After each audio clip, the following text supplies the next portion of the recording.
Distinguished guests and attendees, please take your seats. This year's Tinker and the Primes will begin in just a moment.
Distinguished guests and attendees, please take your seats. This year's Tinker and the Primes will begin in just a moment.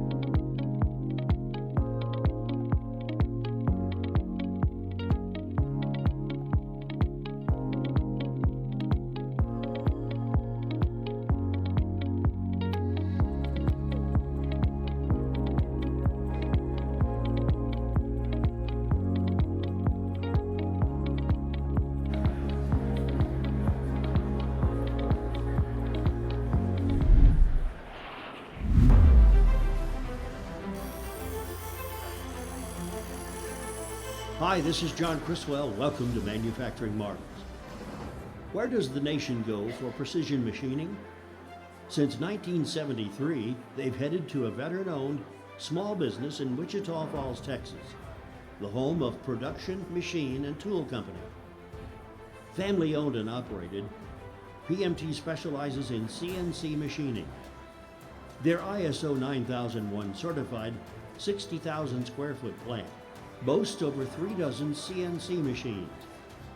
With 4-axis, 5-axis, and U-axis capable mills and lathes, they've machined parts as large as a truck and as small as buttons.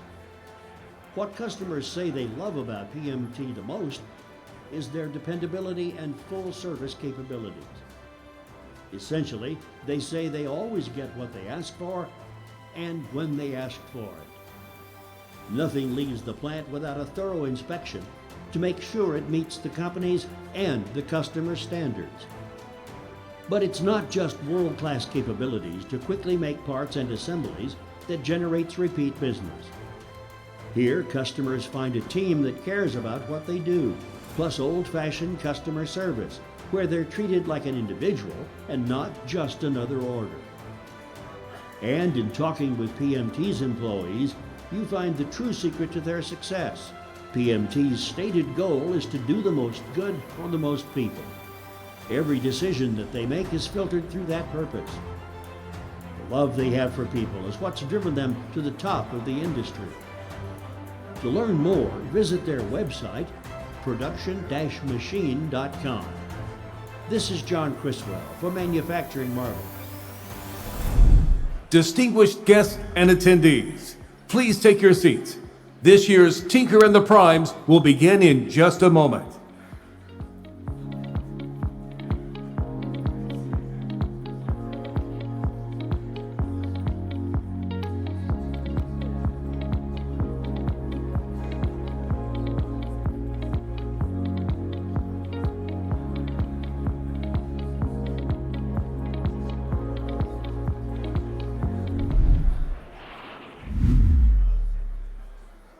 Services provides hard-to-get spare parts for the U.S. Air Force.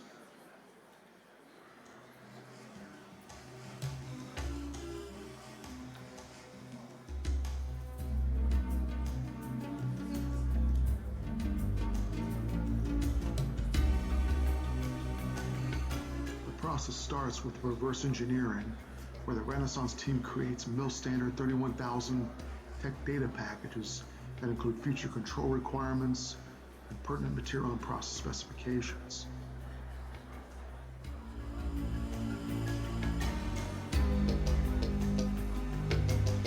The additive manufacturing tooling, where the Renaissance team creates 3D printed ceramic cores, molds, and filters to enable rapid replacement of low volume legacy castings without the expensive and time consuming cost for hard tooling.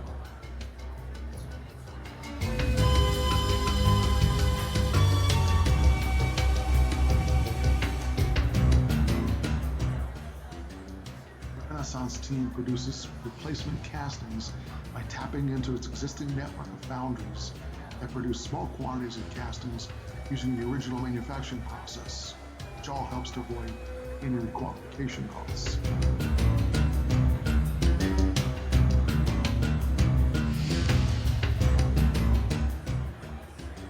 parts are finished by the Renaissance network of machining and heat treating suppliers according to the requirements defined in the reverse engineered TDP.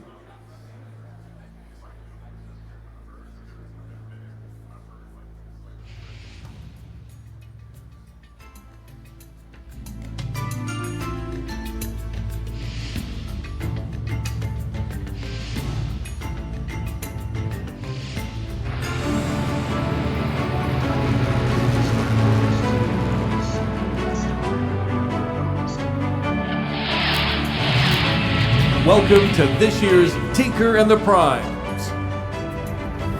Please give a warm Oklahoma welcome to Dr. Jeanie Webb, President of Rose State College.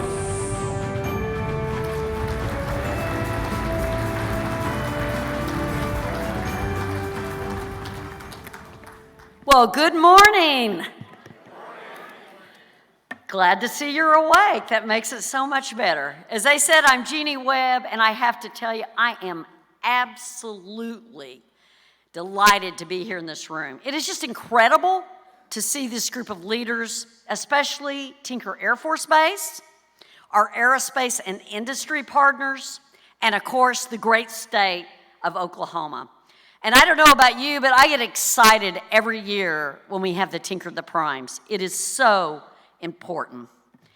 Please stand for the presentation of colors by the Tinker Air Force Base Guard and remain standing for the national anthem performed by Midwest City native and a local business owner, Mr. Jacob Hussain, and our chaplain will be Major Pira Tritasavit. At this time, please present the colors.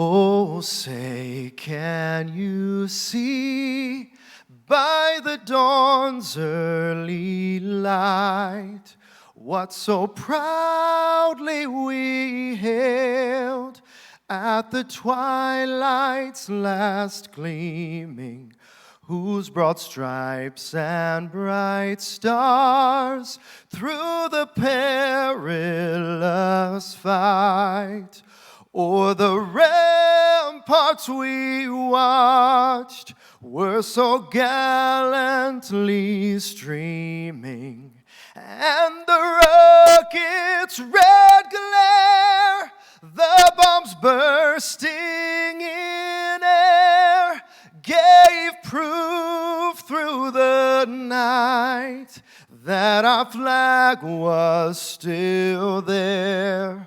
Oh, say, does that star-spangled banner yet wave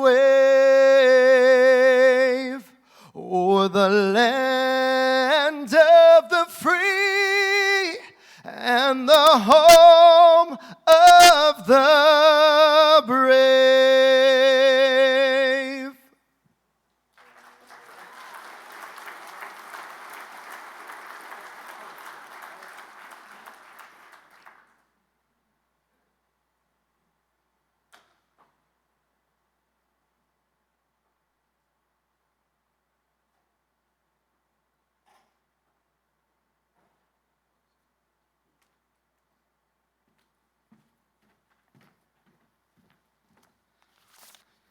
Good morning. I'd like to thank Dr. Webb for promoting me to major this morning. I'm Captain Chaplain Pira Tritasavit, and as Tinker and the Primes kicks off this morning, I invite us all, for more than just the sake of tradition and ceremony, to bow our heads and our hearts in prayer to seek God's Spirit and truth. Let us pray. Lord God Almighty, as a nation that continues to seek freedom and justice, I pray for all who have gathered here that our hearts would be inclined to seeking your will and your glory in the work that we do. Your word famously tells us that there is a time for everything, a time to be born and a time to die, a time to kill and a time to heal, a time to tear down and a time to build, a time for war and a time for peace. So God, as we find ourselves in the midst of times like these, grant us your wisdom and power to steward our time, talents, and resources in ways that innovate and foster the building up of one another, that lead to times of greater flourishing while protecting and healing the most vulnerable among us in times of danger and distress. That whether in times of war or times of peace, we would know how to make the most of the opportunities you've given us to bring about the greater good that glorifies you. Lord, there will be many words spoken these coming days, many conversations and relationships initiated, networking and schmoozing and interviewing, and ultimately, even agreements and transactions made. Would you, O sovereign God, have your way with all of the men and women, leaders and decision makers from industry, government, and military present? Lord, grant them your wisdom, insight, and understanding in all that is said and done. And God, continue to sustain the brave men and women serving across I-40 at Tinker Air Force Base and all our service members across the country and around the world. For your holy name's sake, O God of mercy, I pray. Amen.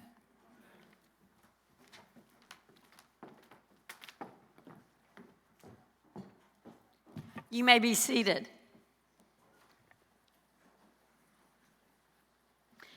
How about a round of applause for our Air Force Honor Guard, our vocalist Jacob Hussain, and our chaplain Tritasavit.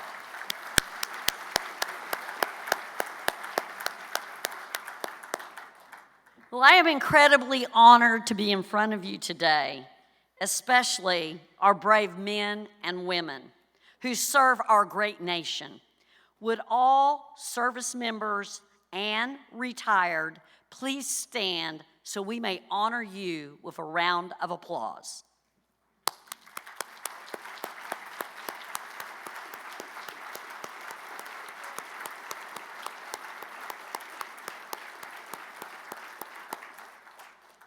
Thank you for what you do every single day to make us safe in this country, the sacrifices you make. So I just wanted to kind of say that on the side today. Now, I have an opportunity to introduce a few dignitaries in the room. And I say a few because almost everyone in this room is a dignitary, so I'm only allowed to announce a few. So I'm going to start out with our Lieutenant General Stacy Hawkins, Commander of the Air Force Sustainment Center.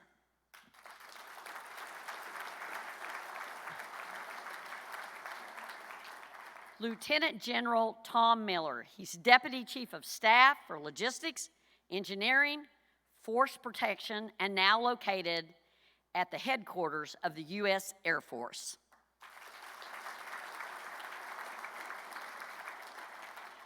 Lieutenant General Sean Morris, Commander, Life Cycle Management Center.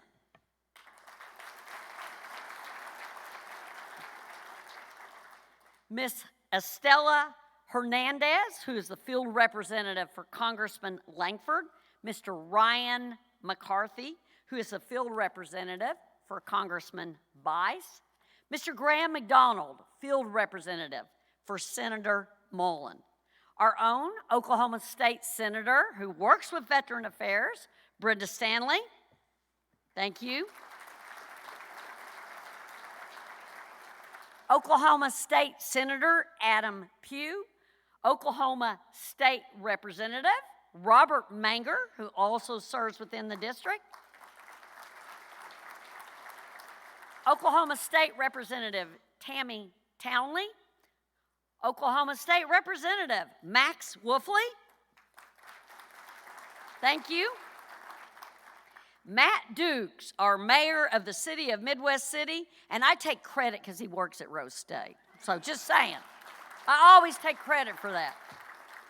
Mr. Tim Lyon, our city manager for the city of Midwest City. and Mr. Clay Franklin, who is the chairman of the Midwest City Chamber, and all of our board of directors for the Midwest City, and a shout out to Shayna, who has worked so hard to put this event together with her staff. They deserve the credit today.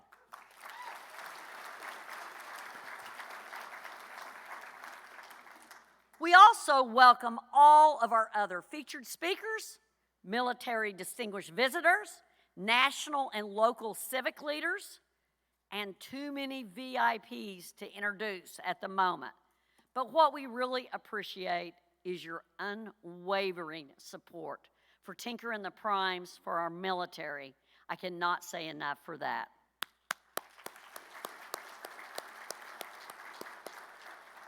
Next, I have the wonderful opportunity to introduce someone familiar to all of us and who has been at most all of our events, and that's the governor.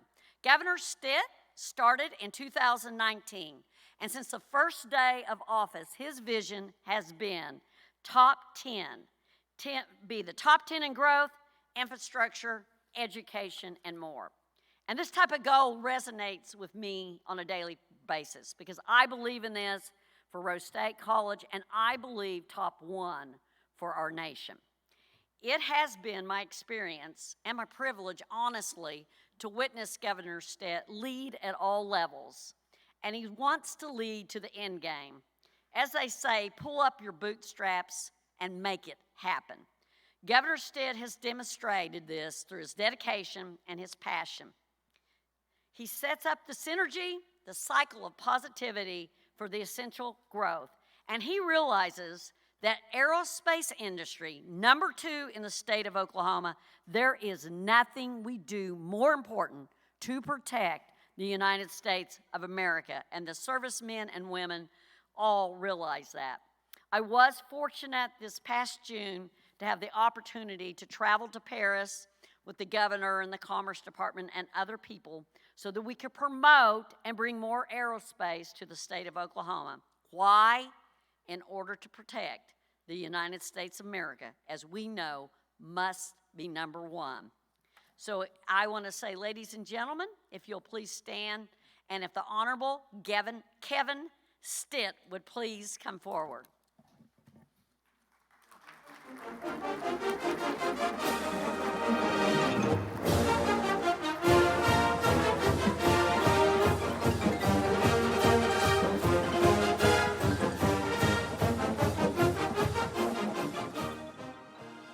Welcome, everybody. Thank you all so much for, and Dr. Webb, thanks for that great introduction. It's such an honor to be here at Tinker and the Primes. You guys are amazing.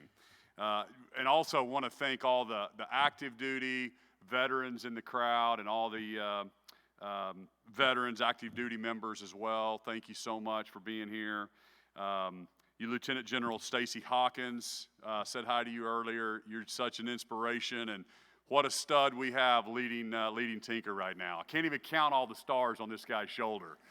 But no, your leadership is great at Tinker. We also have 1,300 Oklahoma men and women serving overseas in Djibouti, Africa right now, defending freedom in Africa. And one of those is my 20-year-old son. He's on the deployment as well. And I've got a kind of a funny story. I had no idea that being governor was going to make me a better parent. You see, my wife and I, when my son joined the Army, we went to his swearing in. And he swears into the Army, and you promise to obey the President of the United States, defend the Constitution from all enemies, foreign and domestic. And then here's my 20-year-old son, because he's also joining the Oklahoma National Guard. With his hand in the air, he promises to obey the commands of the governor of the state of Oklahoma. So I, of course, have been wearing him out with that one. Go wash my truck, son, and polish my boots.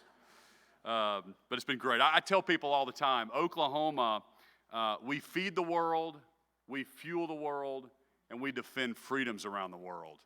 And, and I always brag on Tinker everywhere I go. I mean, we feed the world, our agricultural community. We're top 10 in cotton and wheat and all the things we do in cattle production and pork production. Fuel the world, I'm going to talk about that in a second, but just our all of the above approach, our oil and gas industry and all the things we're doing, but defending freedoms around the world. And I brag on Tinker all the time about what they do to keep all of our Air Force fleet flying and the largest maintenance repair facility. It's just amazing.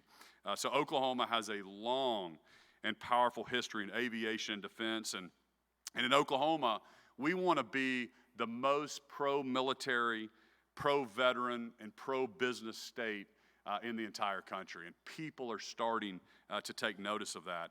We've shown that through our efforts over the last 5 years as well, through our legislative process. We've waived taxes on retirement salaries for veterans, which because we know that we want, after they retire from the military, we want all of our military folks staying in Oklahoma, second careers, right?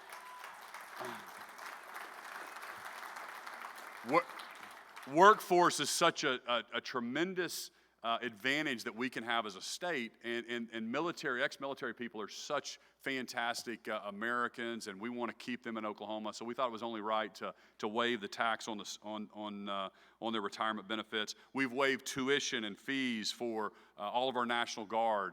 And I told my TAG, which is our head of our National Guard, I want to be the #1 recruiting state in the country for new National Guardsmen and women, and right now we're #2 in the country. I just texted General Mancino on the way over here to make sure I had my facts right. We're #2 in the country, all right? He said, Minnesota's beating us. I was like, I flipped the lid. Minnesota? We're so much better than Minnesota. I said, get the recruiters together. I want to go meet with them. We're going to challenge them. Let's go take Minnesota down. Let's become #1 in recruiting, because that's how important it is to our state. You know, we're working really hard to align education opportunities with your industry, aviation defense. We want to make sure that we're aligning that. We've done licensing reform to make sure trailing spouses are licensed immediately when they move to Oklahoma, because for retention in the military, we know it's about the family. And we don't shy away from that. We want to be the most pro-family state in the country. We want to help the trailing spouses have a great, as you guys move people around, I understand in the military, y'all move them around all the time. I don't know why y'all can't stay at a spot for a little bit, but I know that that's important. So we want to make sure we take care of those spouses that are moving here. But people and companies really from around the world right now are flocking to the state of Oklahoma because of our strong economy, our limitless opportunities, and of course, the aerospace and defense industry. We're actually top 10 right now in people moving to the state of Oklahoma. Not per capita, but true numbers, which is just amazing for our state to have those type of numbers coming. Actually, the state that we're getting most people from, if you can believe this, guess which state it is? California. That's exactly right. So California people come up to me at an event, and they'll say, hey, I'm one of those folks that moved here from California. I said, well, here's the deal. I had to wait 18 years to vote in Oklahoma. I'm going to make you wait 18 years before you vote in the state of Oklahoma.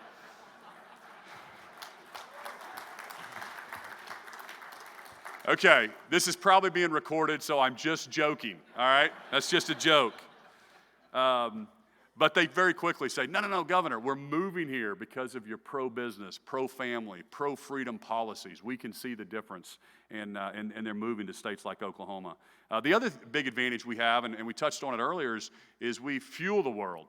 And I believe that, I think that energy independence is a national security issue, and making sure that we meet the needs of Americans with our own resources. And what does that mean? Well, in Oklahoma, I share our story all the time because I think it's important that people understand that we believe in more of everything. And Oklahoma, we're so proud of our oil and gas industry. Did you know that Oklahoma is number 6 in the country in oil production? We have been an innovator in everything energy related for over 100 years. We're number 4 in the country in natural gas production. Everybody kind of knows that about Oklahoma, but what they don't realize is we're also number 2 in wind energy production. Did you know that? We're one of only 4 states that over 45% of our energy comes from renewables. Okay, so we do it all in Oklahoma. We're leaning into hydrogen. We have we're really close, we believe, to getting a hydrogen hub in Oklahoma, which I did a partnership with Louisiana and the state of Arkansas to petition for a $2 billion commercialization proof of how a hydrogen economy looks like in the future. So we're leaning into hydrogen. We've got 2 big facilities already going to be producing hydrogen in the state of Oklahoma. So the point is, we need to unleash American companies, not put our hands on the scales, and let American companies innovate and meet the needs of Americans. And I got a chance to speak with the president about this and just said, hey, we need to take our foot off the brake and let American companies meet the needs of Americans, because we all want cheaper electricity prices for our citizens. The other thing I think it's important for us to have a conversation about is rare earth minerals.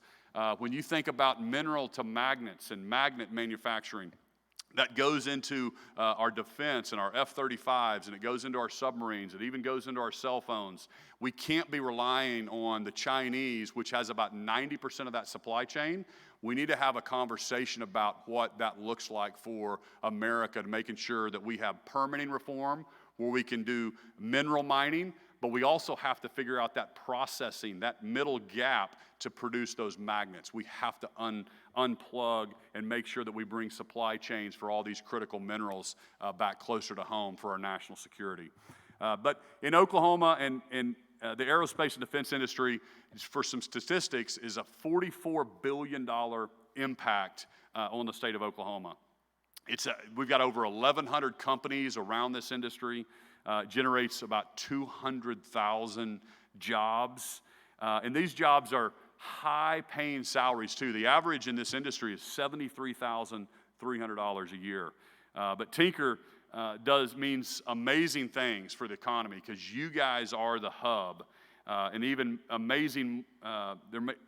more amazing for young men and women looking for a strong career in the aviation defense. So touching on the education piece, Dr. Webb just does an amazing job with Rose State, partnering, making sure she asks the questions about what are the jobs you need so we can train that workforce. We set up an aviation program in Norman, Oklahoma. I went to high school in Norman. Boomer Sooner? Wow. But I went to Oklahoma State for college, so go Pokes. Oh, there we go. Okay. I'm a little more neutral now as governor, so I got to throw both of them in there. But go Cowboys. But aviation school, this was something that was really passion of mine. We set up an aviation school in Norman, Oklahoma. So a high school kid now, as a junior, if they want a career in aviation, they can actually go to this high school, and when they graduate, they're 95% there. We're working with the FAA, 95% there to getting their A&P license. And that is just an amazing career for young people. About half the kids are going to go to four-year university, but the other half, we want them to be career ready. And I tell everybody that every high school kid, when they graduate from high school, we ought to make sure that they're college ready or they're career ready. And these type of aviation schools are preparing them, and our career tech systems are preparing them for fantastic careers. I've also challenged OU and OSU to grow to 40,000 students by the year 2030. Let's set a goal. We can do it. We need more engineers and sophomore engineers at our universities. We can make that happening. Thank you, Todd. I told him earlier, start the clap and the applause, okay? If it goes silent, you got to help me out there, Boeing.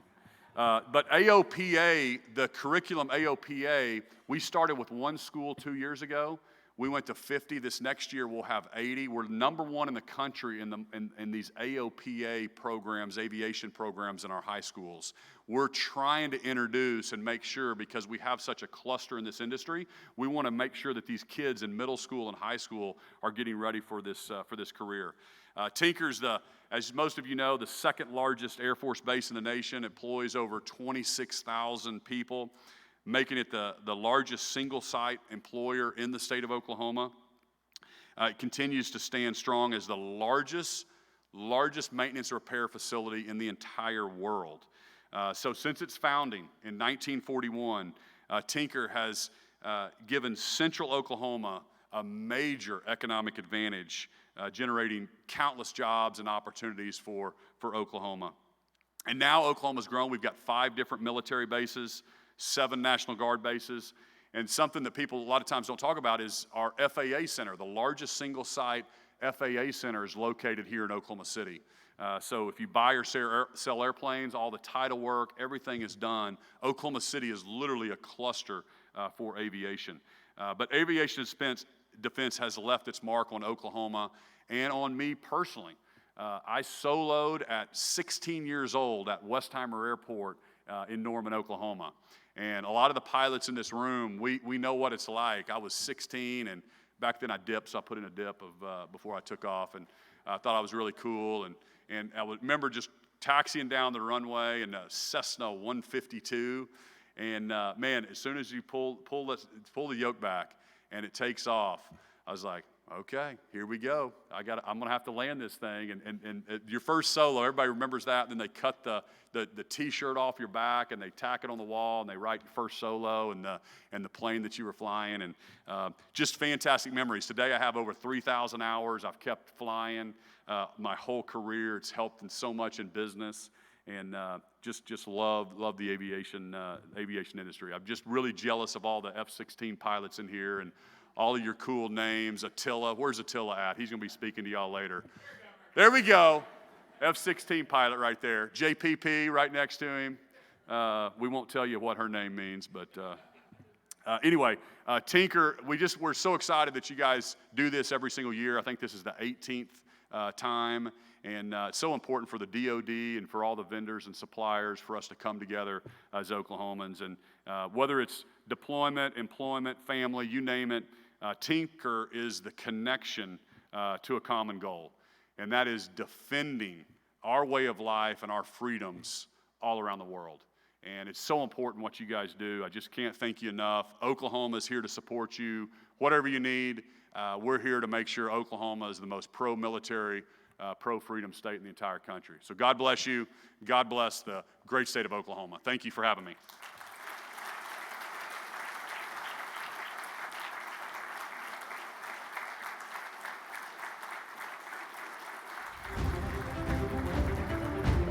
Please welcome to the stage our MC for today, retired Lieutenant Colonel Lance Newbold, Dean of Student Affairs, Rose State College. Well, good morning, and thank you, Governor Stitt, for that welcome. As the giant voice said, my name's Lance Newbold. I'm Vice President for Student Affairs at Rose State College, and it is my honor to be here this morning to try to introduce some speakers and to keep this moving along this morning, so we've got a lot of things to do. But before we get to our first speaker, I've got a few administrative announcements that I need to mention. In the event of an emergency, main exits are located in the south and the west on the first floor, and for those of us who are up here on the second floor, our main exit will be to the east, right at the end of the building. Lost and found items can be turned in to the registration desk downstairs. Time has been allocated to accommodate meetings between the 448 Supply Chain Management Wing and private industry. These sessions provide companies the opportunity to state their capabilities and share their technology to support U.S. Air Force requirements. Please remember that only publicly releasable information should be discussed during these sessions, and any discussion of any aspect of an ongoing procurement aspect with a commercial entity should be avoided. Please be aware that DoD policy prohibits breakout sessions that are limited in attendance or closed to general participants. All sessions are considered an open forum. Now, I'm an old Army guy, so I really don't even understand what any of that was really about, but I'm sure you guys do. Okay, make sure you check out the exhibitors on this floor and on the first floor during lunch and on breaks. Has everybody had a chance to download the app and take a look at it? There you can find more in-depth bios on all of our presenters. You may submit questions for sessions with Q&A sessions, and you can find contact information for all the attendees and exhibitors. The conference app will be available for the next 60 days after the conference. If you have a problem with the app, don't ask me, I'm old. Find the tech guys down at the registration desk.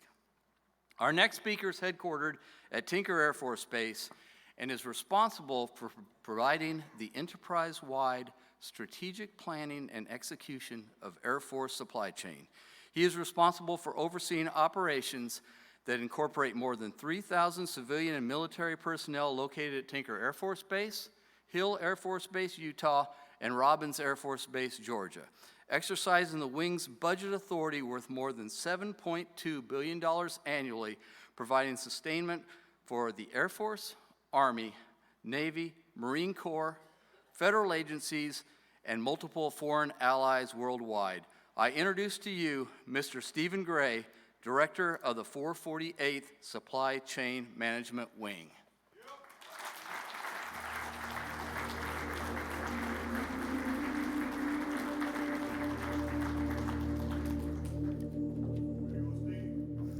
Morning, sir.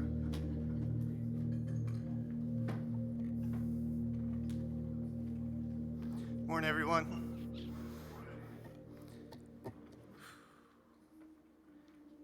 Great to be here at the Chamber, at the Reed Center in Midwest City, representing Tinker Air Force Base and the larger department. I'm your DoD representative this morning, so great to see you all. I think you're in store for a great week here that started actually last night. We came out early on Monday for the Women in Aerospace reception. I don't know how many folks knew that was going on, but I would encourage everyone, change your travel plans next year. Start there on Monday and come and join us. What we had was a panel of some very distinguished leaders and some people that are making great contributions to aerospace and also in the defense of our nation. We had Ms. Wendy Walden, our current Executive Director for the Sustainment Center, on stage as a moderator. We have Brigadier General Hammerstead, Jen Hammerstead over here to my left, to your right, from Air Combat Command. We had Colonel Abby Rochetta, the new mayor of Tinker Air Force Base. Where's Abby? There she is. She's our new Air Base Wing Commander. And we also had Ms. Michelle Coppage from the FAA.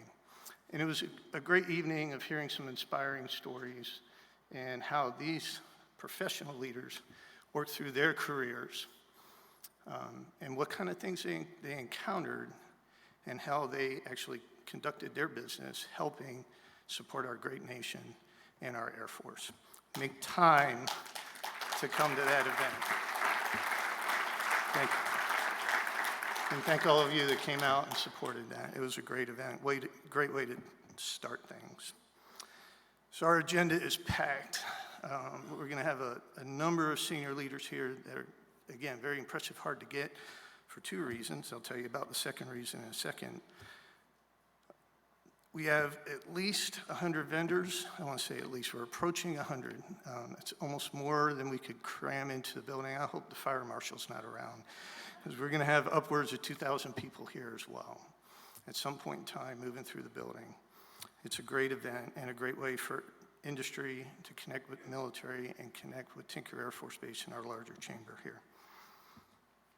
I want to say thanks to the folks that are putting this session together. It's not easy. The planning for this started in, are you ready? October last year, combined between the chamber and the folks here at Tinker Air Force Base and my team in the 448th. They did a great job, and again, this just gets better every year.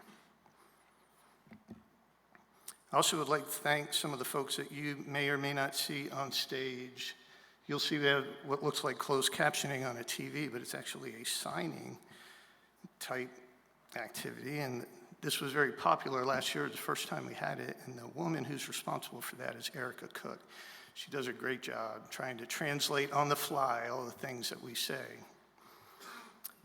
Jacob Hussain also sung our national anthem, sir. A great job. You could sing for us anytime. Voice of God right there. Awesome. And our chaplain. I don't know if he left already. Probably did. He's in high demand these days. I was impressed that he found a way to get the word schmoozing into his. Right, so if he was here, I would ask him what I find myself asking a lot of chaplains these days, and it gets set up already. We're going to talk a lot about supply chains here. So if the chaplain's within earshot, sir, please pray for our supply chains. It affects everything we do in aerospace, affects everything that our companies do in industry, in every aspect of our life. And I am going to ask particularly for the chaplain to help correct the great rental car shortage of 2023. Can we find... Is anybody else surprised besides me that the airline industry now has a way to take an 8-hour trip and make it a 14-hour trip?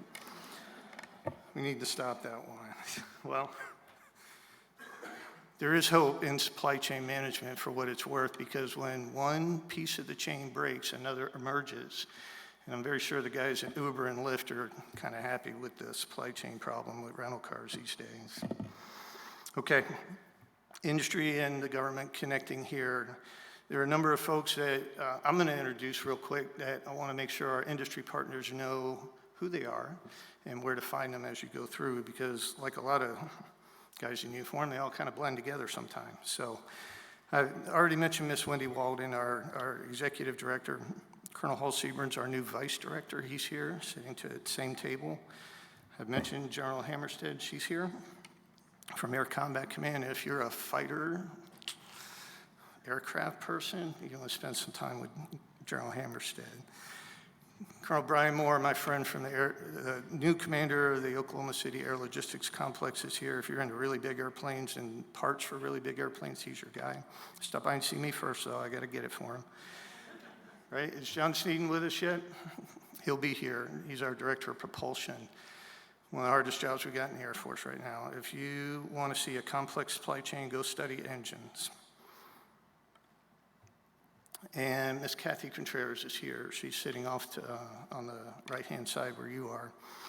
She's also very important in terms of supply chains and parts, because she does procurement for DLA Aviation, and we talk 20 times a week, and it seems like. So a lot of great folks here who can help explain how to do business with the government, get connected with and who the areas that you are interested in, and what capability you might be able to bring in for us so that we can bring more material, more capabilities into our department at a time where it's getting very critical and very important. As I mentioned, you're going to hear it a lot. People are going to talk a lot about supply chains. As industry partners, you know, we generally look at ourselves as this transactional kind of thing where I write a contract and you guys deliver, and then we complain when things don't go right. Supply chain management really means we're all in it together. So the power of supply chains in the department really represented by the teams that are here, both military and industry, and we've got to work very hard to make that connection and make it seamless and transparent. I'll talk a lot more about that when I get my time on stage later on today. And I think that's all I've got for you here. I'm going to ask Lance to come back out, and I think he is ready to go. Thanks again. Welcome, everyone. Look forward to a great conference. Hope to see you out on the floor.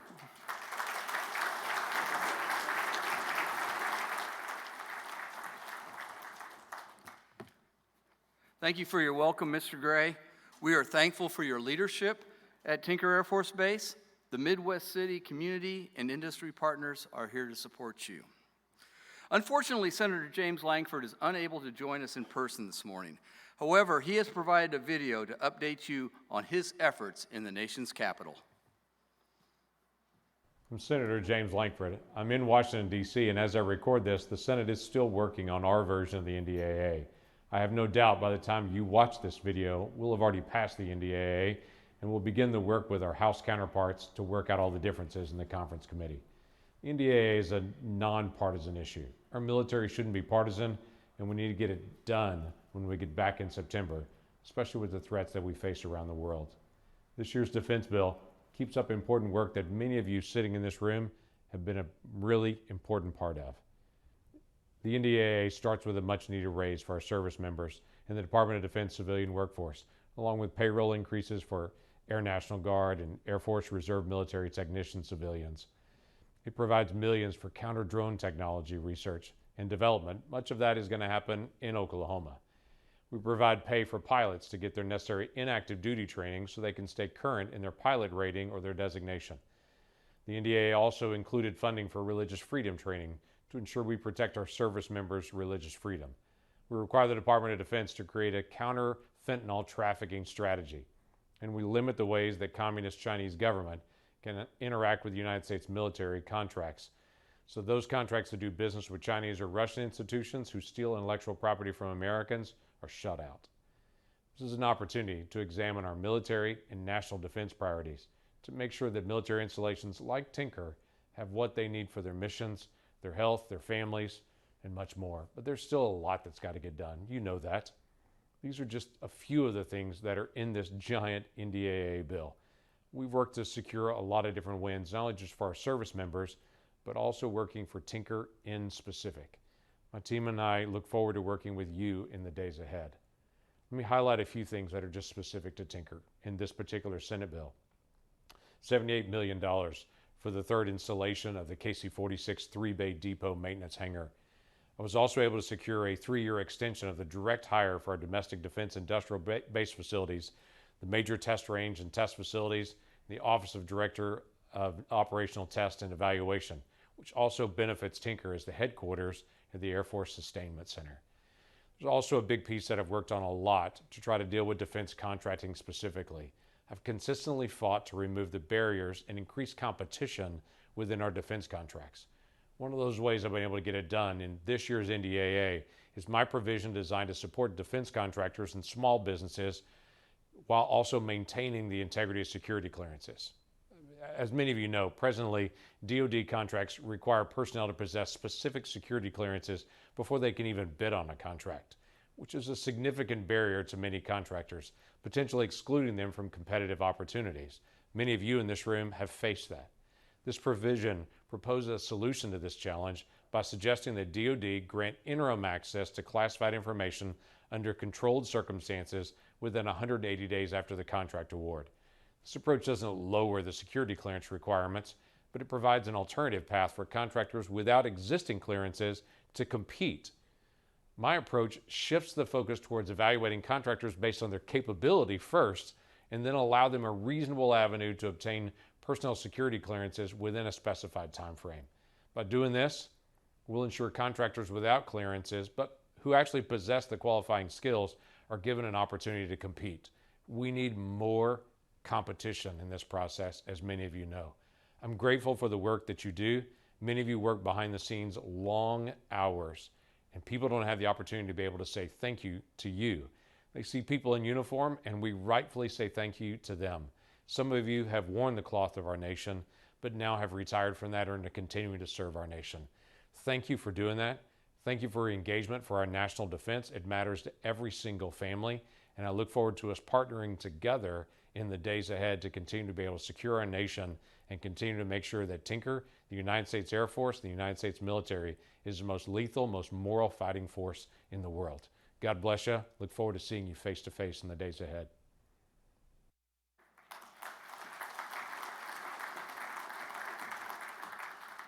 Thank you, Senator Lankford. Thank you for what you do for all Oklahomans. I would now like to introduce Lieutenant General Tom Miller, Deputy Chief of Staff for Logistics, Engineering, and Force Protection.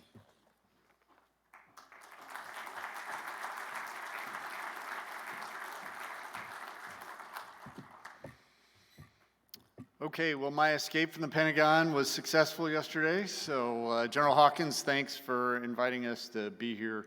The lineup you've got does justice to the mission you've got here, certainly.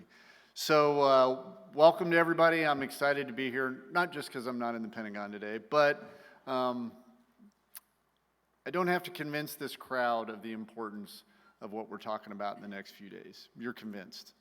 I think you're convinced because you're here.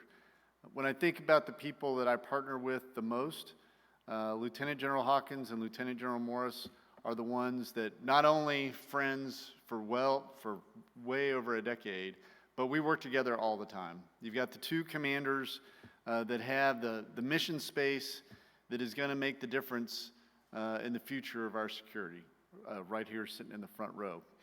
So there is a clicker. Look at that.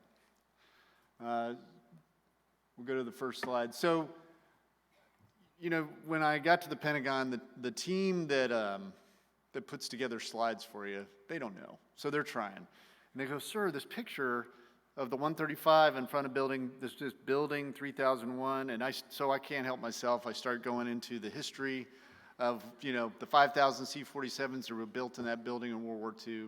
And then we go into an industrial-based discussion. They're like, okay, I think you got it. We're good for slide one. Of the places that aviation is in the DNA of this state, certainly, and it's in the DNA of airmen wherever they serve in the Air Force. And when you look at, history does matter because there's many Air Force bases around the globe, and I'll tell you, in all the places I've been stationed, our family felt welcome, we felt welcome. There's some places that are special because the community finds a way to partner with the military at a game-changing different level. And Tinker is certainly that. It happens at Hill, it happens at Robbins, it happens at Tinker. And when you think about why it's different, I don't think it's that magically everybody has exactly the same opinion about how to solve problems, but I do think that the special sauce there is, in Oklahoma, people have found a way to find a common goal and pursue that goal. And if there's a different way of attacking it, they work their way through it. So I'm just thrilled to be back here with you today. So I want to talk just briefly about the action orders that our Chief of Staff of the Air Force, General Brown, has described to us, and he's really had those in place the entire time he's been the Chief of Staff of the Air Force. Not lost on me that he's the nominated Chairman of the Joint Chiefs of Staff, and so I think that, though that's if confirmed, that's a loss for the Air Force, that's a win for the Joint Force, and having a leader with his perspective as the senior military officer in the United States is important for our future. So he keeps it simple, which is good for Tom Miller because that's kind of the way I am, and he uses the ABCD method to describe his priorities. The airman factor, for airmen, it is developing the airmen of today, but it's also, he has a vision for tomorrow. And the airmen that we recruit now, they're smarter, they're digital natives, they've never had a day that there wasn't a device in their hand. I look at, children of today that will have an iPad, something like that I would have trouble connecting to the Wi-Fi on my own. And so it's a different mindset. I'm going to go out on a limb here and say, at least for the three of us in uniform at the very front of the room, I bet you none of us even had an Air Force email account in our first assignment. There was no computer. And you tell, a captain that today, and they're in a little bit of disbelief, like, had they invented the wheel yet? And yes. But it's remarkable to think about the difference between absolutely no email account. It was not a thing at all. So it's not a thing I missed because it was not a thing to today.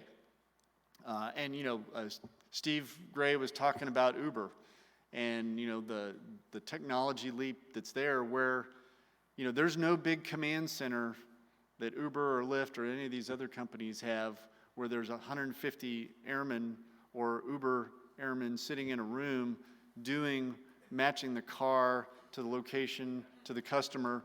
They don't. It's technology leap. And you're linking all the data feeds together, and it's in a data lake, and it finds Miller needs a ride, and he's standing at this location, and it sends you, all that is not done by a human being on a spreadsheet in PowerPoint. That's done by a technology leap. That doesn't mean we don't need the airmen, but when we communicate with airmen in recruiting and the tools we give them once we come in, we have to know that's the world that they've grown up in, not a world that, that I grew up in. So bureaucracy, and they really did get that slide well by putting the Pentagon there for the bureaucracy piece of the. So bureaucracy has,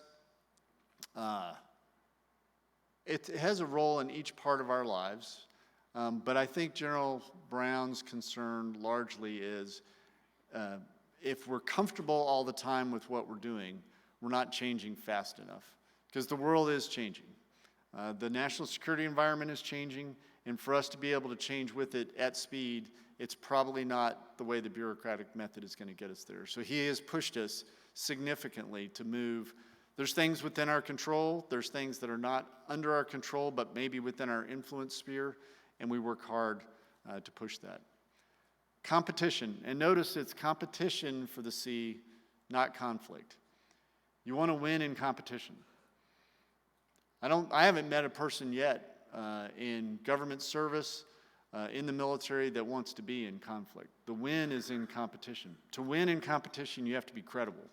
You have to have a credibility that makes someone who potentially could be your adversary decide, it's not worth it.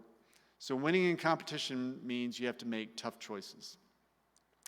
Design implementation. So what's the future of the Air Force look like? From weapon systems to the way we generate ready airmen to go do the mission of the Air Force. What does that future look like?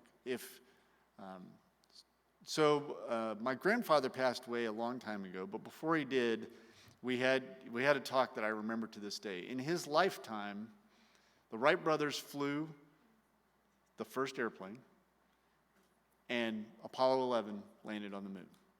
And he looked at me and he said, Tom, in my lifetime, we've gone from the first sustained powered flight to launching human beings off this planet that probably has far less computer capability than is anybody's digital watch in this room.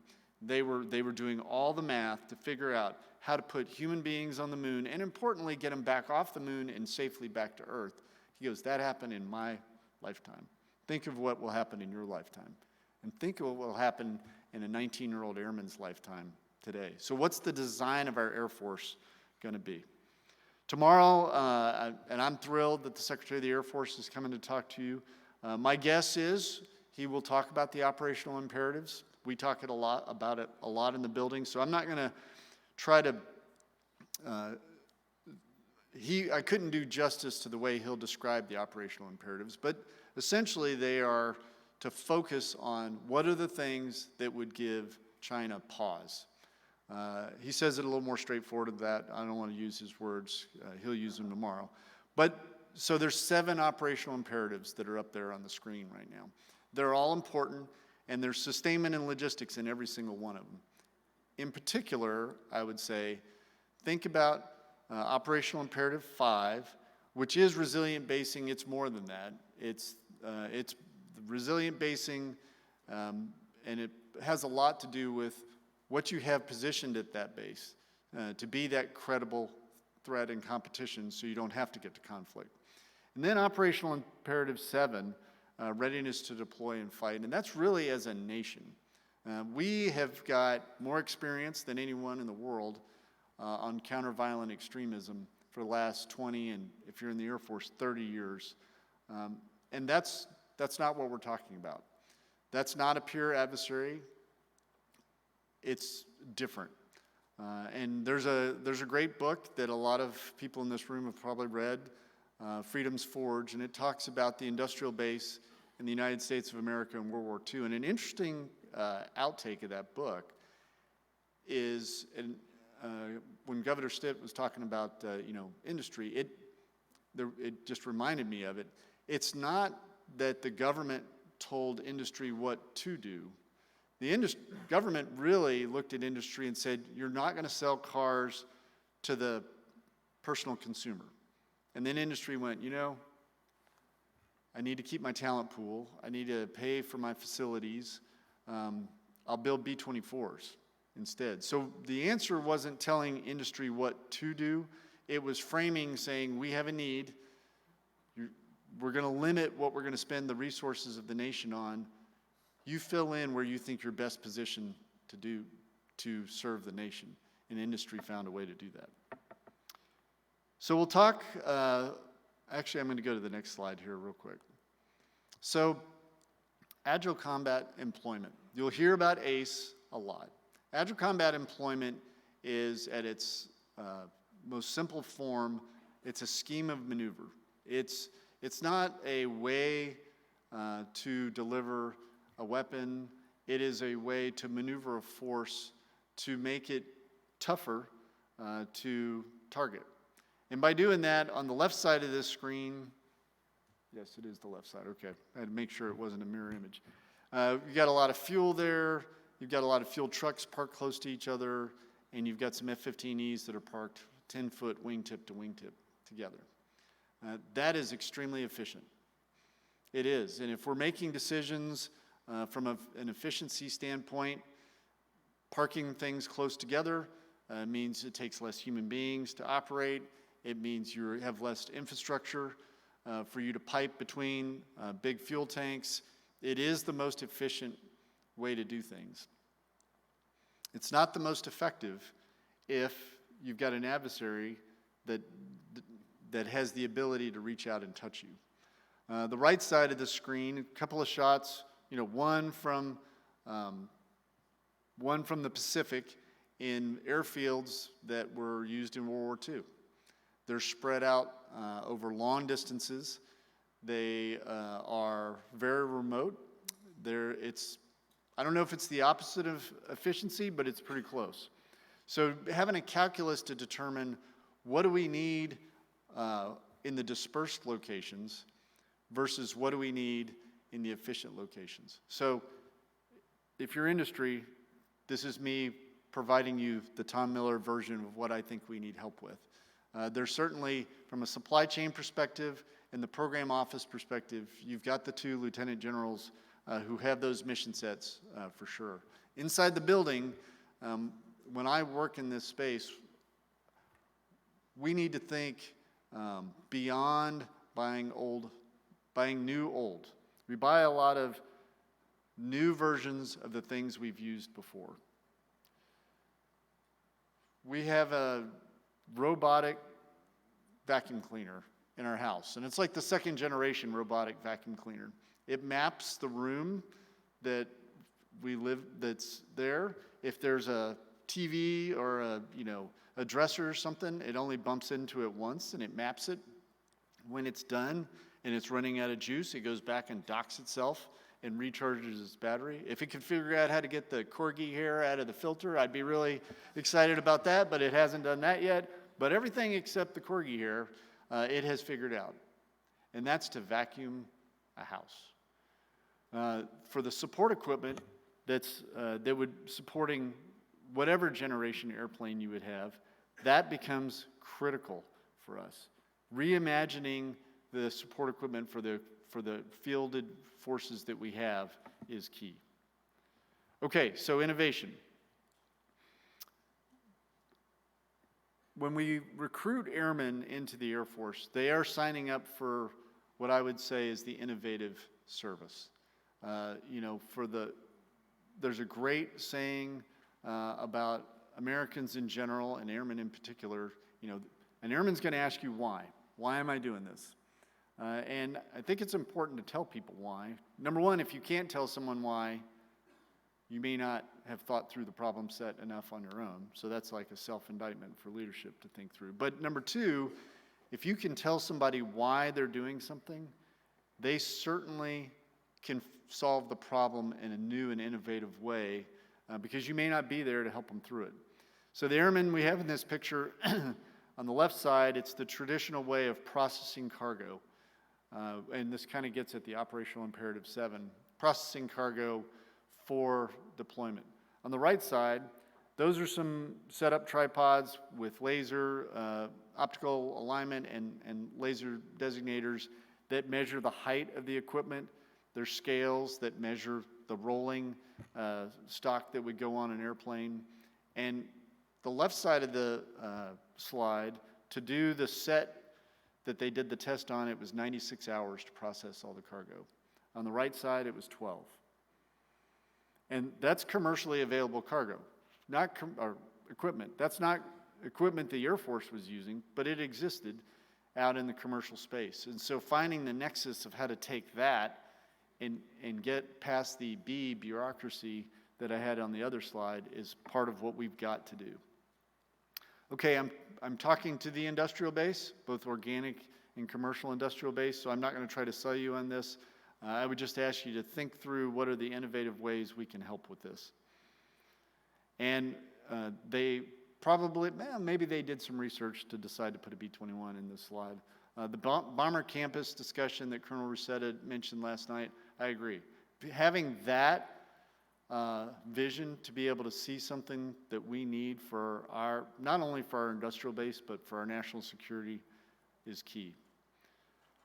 I'll end with this, and I've gone long, which I apologize for, so if there's time for a question or two, I'll get them. But, you know, it is the organic industrial base that you have supported. It was before 1941, but let's just say World War II, and ever since, in different ways. It's managing the assets that we've got in different ways, having visibility on them in a secure data environment, and then it's rapidly producing small batch parts for the airplanes we've got and for the airplanes we're going to buy. I don't think the 24-month model of going through and fielding, putting a demand signal out there, the 24-month model is not going to work in our future when you have an adversary that gets a vote. So with that, I want to thank everyone for attending here today, because it really does make a difference. This is one of the prime opportunities to get together between industry and government and answer those questions. I will answer one question if I did get one through here. I don't know that I have the technological capability to get to the second one, but I did get one question on this iPad that I was handed right before I walked out, and it says, what has the greatest impact on your supply chain? Lack of capable vendors, shortage of funding, unknown poorly defined requirements. So the unknown poorly defined requirements, that is us. That is the government. So us knowing what we need, that can be a constraint, certainly. Funding, somebody taught me a long time ago that there's at least 3 levers to look at in every problem set. It's the people, it's the resources, and it's the process. From a people perspective, we've got to really decide. I think the talent is out there. I don't think that there's a lack of capability. From a resourcing standpoint, money is going to be constrained. We spend a lot of money in the Department of Defense. It is going to be constrained. But process is between your 2 ears. And changing a process is not just the people factor and the resource. The process really, and this is the home of focusing on process in Sustainment Center, process really could be the difference. So I think you could have the capability with a vendor. I think we need to self-reflecting on the Air Force to make sure we have the requirement that's there. And then we need to have the agility for the process to make sure that we can actually deliver. So thanks for inviting me to be here today. I really am encouraged by the agenda, General Hawkins, that you've got lined up. I know it takes a lot. Midwest City Chamber of Commerce, 448th, heavy lifting that goes on. I did not realize when Steve said that planning started last October, but I'm not surprised because it's a really professional event. And thanks for having me today. Thank you.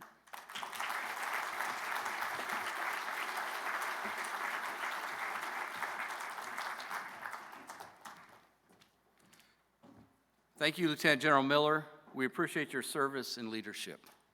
Events such as these take a team of people, months of planning, but most importantly, the industry partners that come together all for the protection of the warfighter.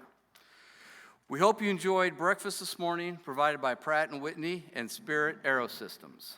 Thank you to Northrop Grumman for being our premier title sponsor and supporting the Tinker and the Primes Conference for over 17 years.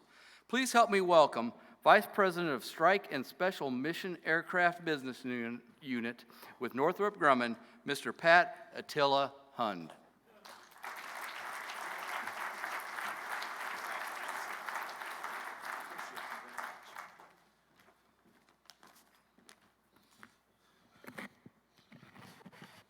those lights are bright. All righty. Good morning, Tinker and the Primes community. To our elected officials, our distinguished military visitors, our industry partners, and frankly, everyone here today. My name is Pat Hund, but I go by Attila, and I am privileged to be the Vice President of the Strike and Special Mission Aircraft Business Unit at Northrop Grumman, based right here in Oklahoma City. And I'm fired up to be here with you this morning, but I also recognize I'm the last speaker before our first break of the morning.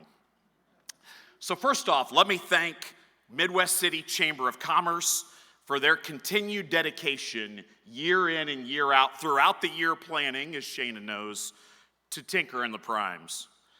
I also want to give a special shout out to Rose State College and their fearless leader, Dr. Jeanie Webb, for continuing to inspire and empower the future workforce that is so vital to our community, the state of Oklahoma, and this great nation. We, Northrop Grumman, and our industry partners recognize all of the women and men of our military services joining us here today. Their dedication, along with the sacrifices and support of their family, are at the very heart of what this conference is all about. Proactive sustainment for the next generation of warfighter dominance.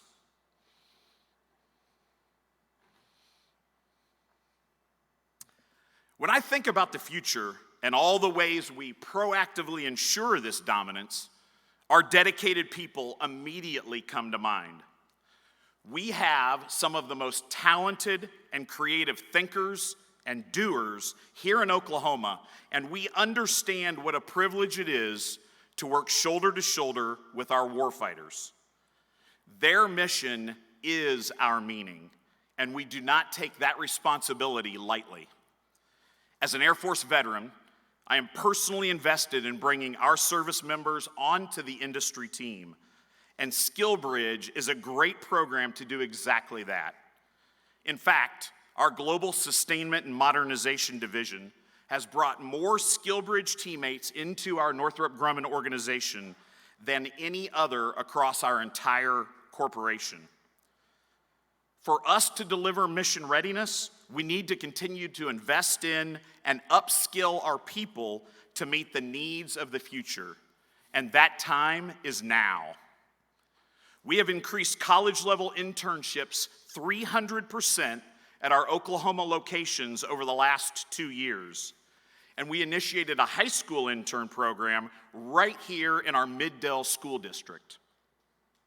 Through our corporate citizenship initiatives, we have intentionally focused on STEM, donating financial resources, but more importantly, our Northrop Grumman professionals are volunteering their energy and expertise to mentor and foster our next generation of game-changing STEM leaders.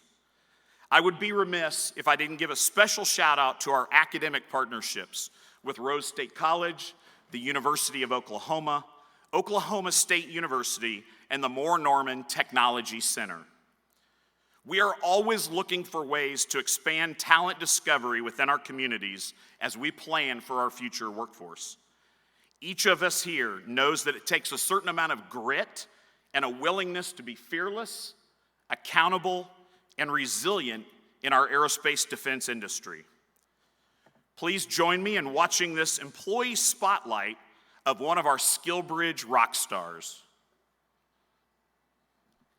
Hi, my name is Jennifer Hurd. I'm located at the Warner Robins, Georgia location. I work for the Defense Systems sector as the Chief of Staff for the business unit.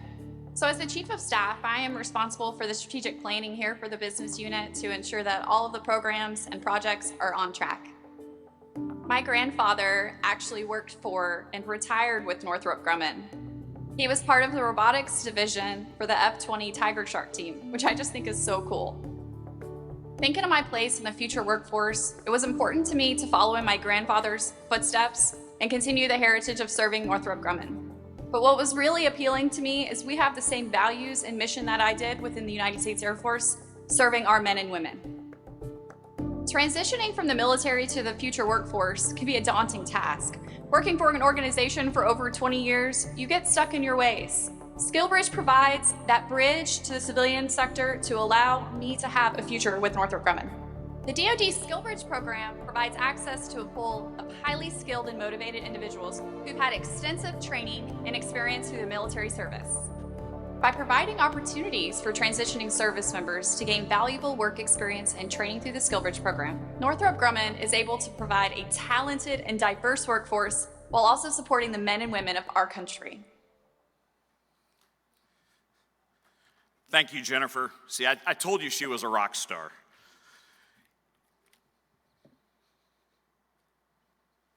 In today's peer or near-peer global threat environment, the security of our nation depends upon each of us embracing innovation, which is critical to enabling that proactive sustainment for the next generation of warfighter dominance. I also appreciated Mr. Gray's emphasis on the criticality of our supply chain and the requirement for partnership and transparency. So what are some of the capabilities we, as the defense industry, can bring to bear because the time is now? Technology-infused sustainment and modernization is more important than ever to guarantee resiliency and relevancy across all domains. Exploring solutions in operational energy and hybrid power systems are engineered for mobility and hardened to deliver fuel-agnostic, high-density output power in a smaller footprint, allowing our warfighters to mitigate contested logistics in an agile combat environment. We must drive digital technology into our sustainment processes and solutions. For example, our digital sustainment and modernization environments provide secure, web-based, analytics-driven ecosystems that encompass all aspects of system sustainment to increase availability and enable mission success. Rethinking our performance-based logistics contracts to enable the intentional and decisive evolution from single solution efforts and contracts to broader, more responsive, integrated partnering efforts. Leveraging augmented reality in our manufacturing production lines to extended reality on our flight lines while supporting global operations today. Transforming decades of software sustainment lessons learned in the B-2 Weapon Systems Support Center here at Tinker into proactive collaboration with the 76 Software Engineering Group on future programs and platforms. So let's take a look at another example of how we, Northrop Grumman, and our industry partners are infusing innovation into everything that we do. My name is Joe Gardenauer. I'm Senior Manager of Business Development. I'm located here at Hill Air Force Base in Utah at the Clearfield office under Autonomous and Tactical Air Systems. I spent most of my time on fighters and bombers in the U.S. Air Force. I was an aircraft maintenance officer. RACER is Robust Accelerated Concurrent Engineering for Repairs.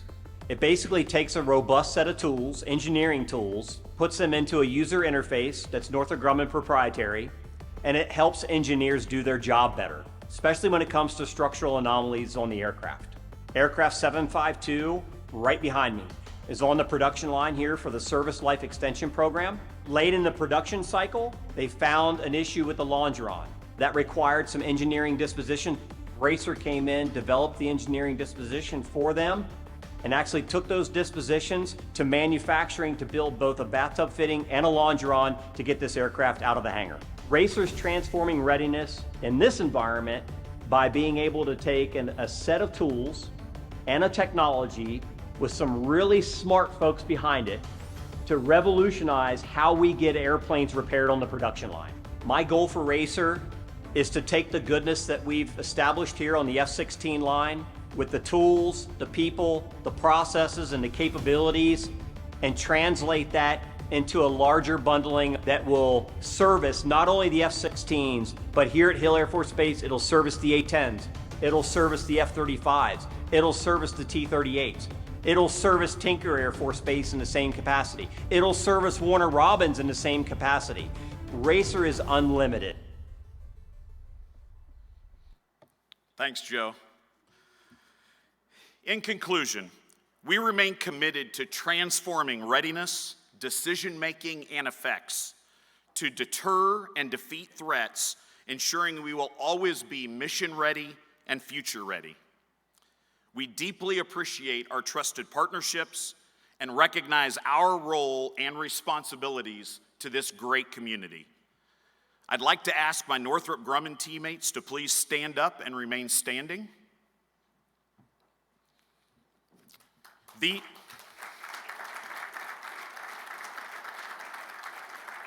These are the folks who truly define possible.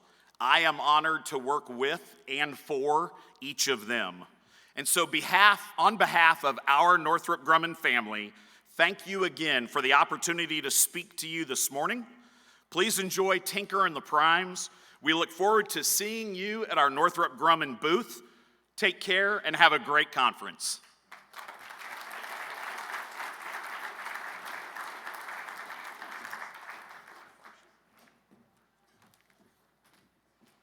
Thank you, Mr. Hunn, and thank you again, Northrop Grumman, for being our premier title sponsor.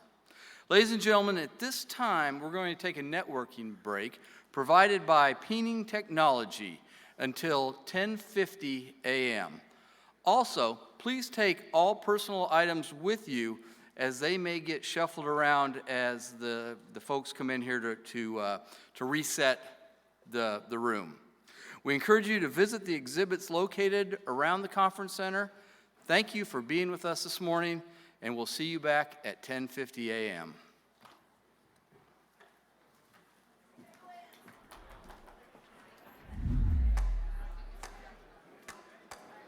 Behind every takeoff, every overstuffed suitcase, and every pre-flight walk-around, there's you.